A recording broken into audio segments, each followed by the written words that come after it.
ওর শাস্তি হবে 5 ওয়াক্ত নামাজ জামাতের সাথে পড়তে হবে ফজর সহ।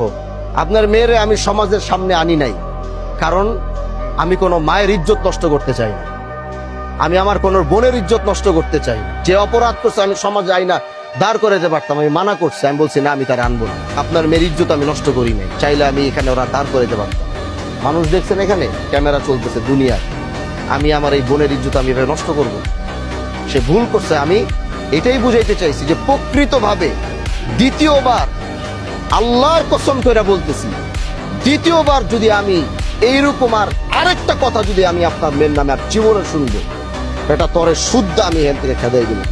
অন্যায় ভাবে আমি আমার ক্ষমতা আছে বলে আমি এখন সব করে ফেলবো, সেটা আমি প্রকৃতভাবে ওর এমন একজন সন্তান দেখতে চাই আগামীতে। আজকে যারা ওর নামে এই বিচার দিছে এবং ও এটা উপলব্ধি করার পরে আমি ওর এরকম সন্তান দেখতে চাই, আগামী 3 মাস পরে এলাকার মানুষ গিয়ে বলবে যে ভাই আজকে দেখিও ভালো হয়ে গেছে, 5 ওয়াক্ত নামাজ জামাতের সাথে পড়তেছে, মানুষের সাথে ভালো ব্যবহার করতেছে, ওর পুরো চরিত্র সবকিছু পরিবর্তন হয়েছে। আমি এরকম ওরে দেখতে,